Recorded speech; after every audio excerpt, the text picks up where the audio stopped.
Comment les mots peuvent impacter votre progression, c'est ce qu'on va voir ensemble dans cette nouvelle vidéo. Je suis Flo Fitness, créateur du blog flow-du-milieu fitness.fr. Et juste avant qu'on commence, je vous rappelle qu'en bas dans la description, vous avez le livre des 10 recettes brûleuses de graisse que je vous offre gratuitement, ainsi que la liste de courses lorsque vous allez être en supermarché et que vous voulez perdre du poids. C'est la liste qu'il vous faut pour sélectionner les bons aliments. Donc voilà, comment est-ce que les mots vont impacter votre progression et quelle est leur puissance? Donc c'est ce qu'on va voir ensemble dans cette vidéo. Donc je vais vous raconter une petite histoire pour que vous compreniez un peu où je veux en venir. Donc désolé pour ceux qui connaissent l'histoire et qui manquent 2-3 éléments, mais en tout cas vous allez vite comprendre pourquoi je vous la raconte. Donc en fait on est en 1970, dans les années 70 par là, il y a ce jeune homme, donc assez baraqué, assez musclé, assez sportif, donc qui s'appelle Joe. Et bon, c'est pas le mec en top fréquentation, donc il est plutôt voleur en fait, et il est plus il a plus tendance à faire des bêtises en fait, à voler dans les supermarchés, dans les supérettes. À ce moment-là, il est encore, il a 16 ans, donc il est proche d'être mineur, mais pas encore. Donc du coup, il se fait pincer, hein, bien comme vous pouvez vous en douter. À force de faire des bêtises, on se fait pincer, donc il va faire un petit séjour en maison de redressement. Donc il va aller au bout de son séjour, il va ressortir. Et manque de bol, il va continuer à voler encore et encore, mais à ce moment-là, le problème c'est qu'il est majeur, il a passé les 18 ans. Et là, en fait, il se fait incarcérer. Et tout comme tout bon, on va y arriver, comme tout bon prisonnier, donc bon prisonnier, il va purger sa peine et il va ressortir. Et lorsqu'il ressort, en fin de compte, sa mère et son père sont décédés, donc il va hériter de la maison familiale que son père lui a léguée juste après sa mort, et il va y habiter. Et lorsqu'il arrive dans le village, les gens remarquent de plus en plus de choses qui disparaissent dans les supérettes, dans les alentours. On soupçonne Joe, mais en fin de compte, on n'est pas vraiment sûr que ce soit lui, donc les gens se méfient un peu, ils le regardent bizarrement. Et il y a même un bateau en fin de compte qui va disparaître avec son moteur un soir, et on ne sait toujours pas qui c'est. Et le problème c'est que Joe il se sent observé, il ne sait pas trop, mais il a la certitude en fait que les gens ne savent pas que c'est lui, donc du coup il continue, etc. Et un samedi soir, il est dans un bar, et à ce moment-là il sort, il passe la porte, et là il tourne la tête, il voit une jeune femme magnifique, il la trouve sublime, et elle s'appelle Suzy.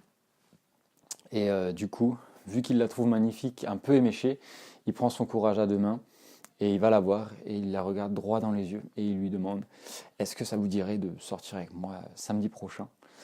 Et du coup, elle est assez attentionnée, elle le regarde droit dans les yeux et elle lui dit: oui, si vous êtes un gentleman.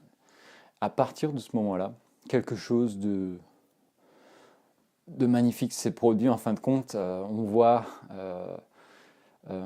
des caisses en fait devant les supérettes avec tous les objets qui ont été volés, qui sont remis au supermarché, aux petites supérettes, etc.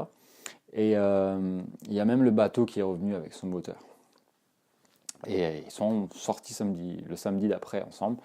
Et là, du coup, il l'épouse et son père, c'est quelqu'un de très très haut placé au niveau du village dans lequel il se trouve, et du coup il va l'épouser, il devient ouvrier, et toute sa vie entière a changé parce que par après il est devenu un des notables du village, et juste en fait grâce à ces mots: oui, si vous êtes un gentleman, ça a littéralement bouleversé sa vie. Alors je vous laisse imaginer l'impact que ces mots ont pu avoir pour lui, et toutes les actions qui ont découlé de tout ça. Donc où je veux en venir, c'est que dans votre environnement, il y a certainement des personnes qui vont vous dire: non mais tu mérites pas ça, pourquoi tu fais ça, c'est un peu dingue ce que tu entreprends là.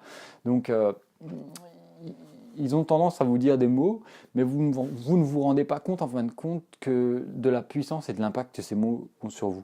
Donc surtout si vous avez des personnes mal intentionnées dans votre entourage, et qui vont vous mener vers la mauvaise pente, vers la mauvaise route en fin de compte, et qui vont vous rabaisser, qui vont vous dire que vos rêves c'est pas pour vous, que vous feriez mieux de laisser tomber, que vous devez passer plus de temps avec cette personne-là et que vos projets de musculation ou de perte de poids ou peu importe, en fin de compte, c'est pas forcément pour vous et que vous perdez votre temps, que c'est le rêve d'autres personnes mais pas le vôtre.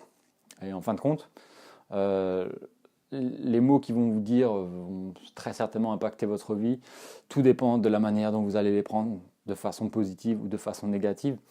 Et voilà, donc en fin de compte, ce que je vous conseille là, c'est que si les personnes vous soutiennent, gardez-les dans votre entourage, et sinon, balancez-les à la poubelle, parce que c'est le genre de personnes qu'on ne veut pas avoir dans son entourage, parce que forcément, quand vous avez des rêves et quand vous les partagez, on se moque de vous.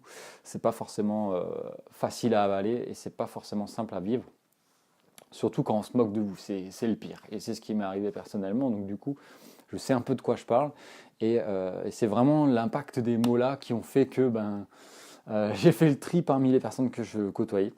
Et du coup, j'ai gardé que le meilleur. Et forcément, il y a un tri qui s'effectue.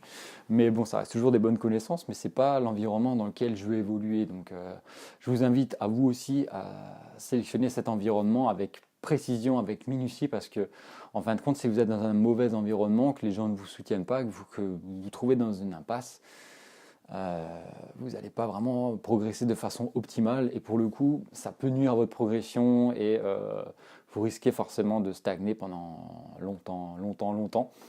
Et du coup, vous restez bloqué. Et là, c'est découragement, c'est abandon, c'est tout ce que vous voulez. Donc, progression en chute libre. Donc, voilà. J'espère que cette vidéo vous aura ouvert un peu les yeux sur l'impact et la puissance des mots. Réfléchissez aussi éventuellement aux mots que vous allez dire aux personnes qui ont des rêves dans votre entourage. Et voilà. Donc moi en tout cas, il y a certains mots qui m'ont touché et qui ont changé ma manière de voir les choses. Et pour le coup, ça a littéralement changé toute ma vie. Et donc du coup, j'espère changer la vôtre également. J'espère que cette histoire vous aura inspiré un minimum. J'ai essayé de la raconter comme il fallait, mais bon, je suis pas le pro dans le racontage d'histoire, mais en tout cas, j'ai essayé de vous transmettre le meilleur de tout ça. Et c'est un plaisir de vous faire cette vidéo basée sur le mindset surtout, parce que en fin de compte, on reprend un peu le slogan d'Activia, c'est actif à l'intérieur et ça se voit à l'extérieur, donc tout part de la tête en fin de compte. Et ça se verra sur votre personne. C'est tout simple. Avant de commencer à se mettre à l'exercice, il faut être motivé soi-même et se mettre à l'exercice par la suite. Si on n'est pas motivé, ça ne va pas aller loin. Et je pense que vous êtes d'accord avec moi. Donc voilà, c'était un plaisir de faire cette vidéo. Si ça vous intéresse, des vidéos sur le mindset, n'hésitez pas à mettre un petit pouce. La façon de penser pour pouvoir mieux progresser, c'est la clé du succès, j'allais dire. C'est un peu de là que tout part. Si vous êtes prêt vous-même au fond de vous, les résultats ils vont découler forcément sur votre physique, c'est sûr. Donc voilà. Alors j'espère vous revoir très bientôt. En tout cas, moi je vous dis à la prochaine. Merci de vous abonner. Salut.